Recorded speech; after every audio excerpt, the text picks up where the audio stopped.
Today we recreate Disney's fish and chips from Epcot's World Showcase. In a storage bag, place 3 to 4 pounds codfish and 1 cup lemon juice. The lemon juice will bring a bright and zesty flavor that adds a refreshing touch to the fish. 1 tablespoon Worcestershire sauce. The brightness of the lemon juice will balance with the umami richness of Worcestershire sauce and make your mouth water. 1/4 teaspoon white pepper, known for its milder heat and slightly earthy flavor. 1/4 teaspoon salt, the essential seasoning that enhances all flavors and brings the flavors together. 2 tablespoons vegetable seasoning, with its blend of herbs and spices, it will add a unique flavor profile.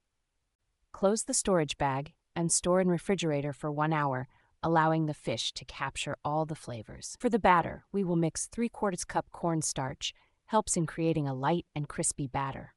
2 and 3/4 cups of flour. This will provide structure and substance. 1 teaspoon salt is crucial for seasoning the batter to bring out all those delicious flavors. 1/8 teaspoon of white pepper, again adding that subtle heat and an earthy note. 3 teaspoons sugar in the batter can help with browning and add a subtle sweetness that complements the savory flavors. In a bowl, whisk together all the dry ingredients, then set aside. In a separate bowl, add the wet ingredients together, starting with 1 3/4 cup of water. 2 egg yolks adds richness and binds the ingredients together.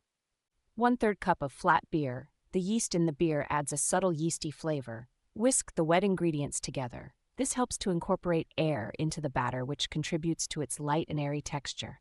Then set aside. In a third bowl, pour in your wet ingredients. Gradually whisk the dry ingredients into the wet ingredients, whisking until a smooth batter forms. Adding 2 teaspoons baking powder will create a rise in the batter, ensuring the light and airy texture while frying the fish. Whisk the batter until a silky smooth batter forms. Now we are ready to dip the fish. Fry fish for 3 to 5 minutes on each side or until golden brown. We enjoy sharing Disney recipes that can help you create the magic at home for your friends and family. Please comment if there are any Disney recipes you would like us to recreate. Thank you for watching. Please like and subscribe to our channel to help us continue sharing delicious Disney recipes. Until next time, happy eating.